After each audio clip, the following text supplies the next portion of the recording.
Hi வணக்கம் guys, இது உங்கள் டாபிக் தமிழ் சேனல். நான் உங்கள் டாபிக் சந்தி. இதில் நம்ம எதை பற்றி வீடியோ பார்க்க போகிறோம் அப்படின்னு பார்த்தீங்கன்னா, Agni Siragugal wings of fire. அதோட கண்டினியூஷன் தான் நம்ம இன்னைக்கு வீடியோவில் வந்து பார்க்க போகிறோம்.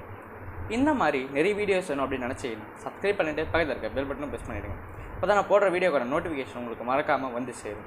இந்த வீடியோ பிடிச்சிருந்தால் லைக் பண்ணிவிட்டு உங்கள் ஃப்ரெண்ட்ஸ்க்கு ஷேர் பண்ணுங்கள். அப்போ தான் அந்த மாதிரி யூஸ்ஃபுல்லான வீடியோஸ் உங்கள் ஃப்ரெண்ட்ஸ்க்கும் போய் சேரும்.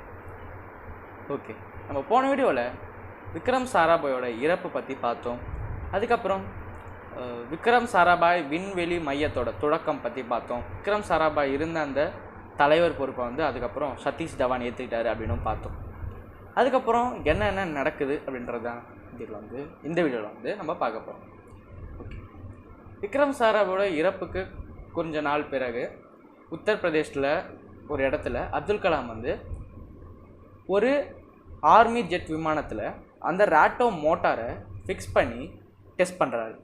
அந்த டெஸ்டிங் ஒரு வழியாக வெற்றிகரமாக வந்துடுச்சு. ஆனால் இந்த ராட்டோ மோட்டாரான அந்த கரெக்டாக அந்த வந்ததுக்கான காரணம் தொழில் அதிபரும் அறிவியலாளரும் ஆன ஒருவர். அது யார் அப்படின்னு பார்த்தீங்கன்னா, நிறைய பேர் பாபு அப்படின்னு நினைக்கலாம். ஆனால் பாபு கிடையாது, அது விக்ரம் சாராபாய். என்னடா விக்ரம் சாராபாய் ஒரு பிஸ்னஸ் மேனா? ஆமாம், அவர் இன்கோஸ்பாரோட தலைமை பொறுப்பு ஏற்படுறதுக்கு முன்னாடி நிறைய பிஸ்னஸ் பண்ணிட்டு இருந்தவர். அதில் ஒன்று குறிப்பிட்டு சொல்லணும் அப்படின்னு பார்த்தீங்கன்னா, பென்சிலின் கண்டுபிடிச்ச அந்த டைமில் பென்சிலினை நம்ம நாட்டிலே உருவாக்குறதுக்காக ஒரு ஃபேக்ட்ரி உருவாக்குனார் நம்ம விக்ரம் சாராபாய். ஏன்னா அந்த டைமில் பென்சிலின் ஃபாரின் நாட்டில் உருவாக்குனதுனால அங்கேருந்து நம்ம நிறைய காசு கொடுத்து வாங்க வேண்டியதாக இருந்துச்சு. அந்த விஷயத்தை போக்கணும் அப்படின்னு நம்ம நாட்டிலே பென்சிலினை உருவாக்குனது இவரோட கம்பெனி. இது ஒரு எடுத்துக்காட்டு தான். ஆனால் இது மட்டும் அவரோட பிஸ்னஸாக இல்லை, நிறைய பிஸ்னஸ் பண்ணிகிட்டு இருந்தார். அதுக்கப்புறம் தான் அவர் வந்து அறிவியலாளராக இருந்ததுனால இன்கோஸ்பாரோட தலைவராக இருந்தார். ஓகே, அதுக்கப்புறம் என்ன நடந்தது? இப்போது விக்ரம் சாராபாய் இல்லை, இப்போ என்ன நடக்க போகுது? இப்போ சதீஷ் தவானோட தலைமை பொறுப்பில் ஒரு முக்கிய ஸ்டேஜ் அப்படின்னு கூட சொல்லலாம். ஏன்னா இப்போது அந்த ராட்டோட மிஷன் வந்து சக்ஸஸ்ஃபுல்லாக ஆகிடுச்சு. இப்போது சதீஷ் தவான் கிட்டே இருந்தது எஸ்எல்வி ப்ராஜெக்ட். இந்த எஸ்எல்வி ப்ராஜெக்டை அவங்களோட டீம் மெம்பர்ஸ், அவங்களுக்கு கீழே வேலை செய்கிறவங்கள வச்சு எப்படியாவது கரெக்டாக முடிச்சிடணும் அப்படின்னு ஒரு கோலோடு இருந்தார் நம்ம சதீஷ் தவான். அதுக்கு தர்ம பிரகாஷ் கிட்ட வந்து ஆலோசனை கேட்டு அப்துல் கலாமை எஸ்எல்வியோட திட்ட மேலாளராக ப்ரொமோட் பண்ணுறாங்க. அதாவது இது ஏற்கனவே இருந்த போஸ்டிங்கோட இவரை வந்து ப்ரொமோட் பண்ணுறாங்க. ஆனால் அப்துல் கலாமுக்கு ஒன்றும் புரியல. ஏன்னா இவரோட எக்ஸ்பீரியன்ஸ்டாக, அதுவும் இந்த ஃபீல்டில் ரொம்ப வல்லுநராக இருந்தாங்க. இருந்தாலும் அவங்க வந்து புறக்கணிக்கப்பட்டு இவரை வந்து திட்ட மேலாளராக ஆக்கினது இவருக்கு வந்து ரொம்ப ஒரு யோசிக்கிற விஷயமா இருந்துச்சு. ஏன் நம்மளை இப்படி வச்சாங்க அப்படின்னு அவர் யோசிச்சுட்டு இருந்தார். அப்போது தர்ம பிரகாஷ் சொல்கிறாரு, அவங்களோட திறமைகளை உன்னோட ஒப்பிட்டு பார்க்குறத விட்டுட்டு நீ அவங்களோட தனி திறமைகளை எப்படி அவங்களுக்கு நீங்கள் வளர்த்து விடலாம் அப்படின்னு நீ யோசி. ஏன்னா இப்போ நீ வந்து ஒரு மேலாளர், அந்த போஸ்டிங்கில் இருக்கிற மாதிரி நீ இப்போ யோசிக்கணும் அப்படின்னு அவர் வந்து சொல்கிறாரு. நீயே உன்னை டிமோட்டிவேட் பண்ணிக்காமல், உனக்கு தெரியும் அவங்க வந்து எந்த ஒரு ஃபீல்டில் அவங்க வந்து வல்லுனர் அப்படின்னு. அப்போ அவங்கள அந்த ஃபீல்டில் நல்லா யூஸ் பண்ணி அவங்கள வந்து நல்லா நீ வந்து யூஸ் பண்ணிக்கணும் அப்படின்னு நம்மளோட தர்ம பிரகாஷ் வந்து ஆலோசனை சொல்கிறாரு.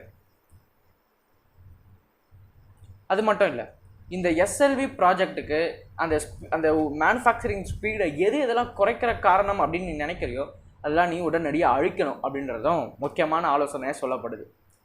அதுக்கப்புறம் இப்போ அப்துல் கலாமுக்கு இன்னொரு தலைமை பொறுப்பு, ஏற்கனவே ஒரு தலைமை பொறுப்பு 4th ஸ்டேஜில் எஸ்எல்வி பண்ணுறதுல ஏற்கனவே வந்து நம்மளோட விக்ரம் சாராபாயோட தலைமையில் பார்த்தோம். இப்போ இன்னொரு தலைமை பொறுப்பு, இதை வந்து எப்படி அப்துல் கலாம் டேக்கிள் பண்ண போகிறார் அப்படின்னு பார்ப்போம்.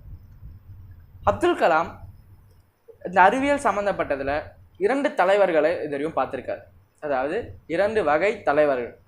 ஒரு வகை பார்த்தீங்கன்னா, அவங்களுக்கு கீழே வேலை செய்கிற அந்த டீம் மெம்பர்ஸ் தான் முக்கியம், அவங்கக்கிட்ட தான் மோட்டிவேஷன் கிடைக்கும் அப்படின்னு சில பேர் வந்து வேலை செஞ்சிட்ருப்பாங்க.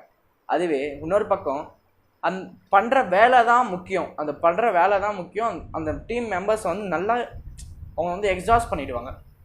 அவங்கள வந்து எவ்வளோ முடியுமோ அவ்வளோ வேலை வாங்கிப்பாங்க, ஒரு மனுஷனாக மதிக்க மாட்டாங்க. அந்த வேலை தான் முக்கியம். அந்த வேலையில் அவங்களோட பேஷன் அதிகமாக இருக்கிறதுனால அது இவ்வளோ நடக்குது. அது வந்து நம்ம தப்புன்னு சொல்ல முடியாது.